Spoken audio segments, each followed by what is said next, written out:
అందరికీ నమస్కారములు. మిత్రులారా, మీరు ఈ వీడియో నందు చూస్తున్న వృక్షమును తెలుగులో ఊడగమాను, తమిళములో అవింజిమరం అని అంటారు. ఈ మాను యొక్క కొమ్మలకు అతుక్కొని ఉన్నవి ఒక రకమైన పురుగు గుడ్లు. కానీ మధ్య మధ్యలో కొన్ని ఊడగ గింజలు కూడా అక్కడ అతుక్కొని ఉంటాయి.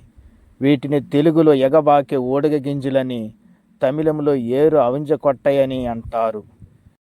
ఈ గింజలు మూలిక శక్తి ప్రభావం వలన అలా ఎగపాకి అంటుకుంటాయా, లేక పురుగు గుడ్లు జిగురు వలన అలా జరుగుతుందా తెలియదు. కానీ మూలిక వైద్యులు ఈ గింజలను సేకరించి ఆయా విధాలుగా కొన్ని రకములుగా తయారు చేసి అంకోల తైలమునందును పంచకోల అంజనమునందును కలుపుతారు.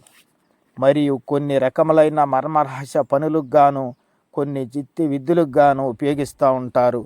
అందరికీ కృతజ్ఞతలు.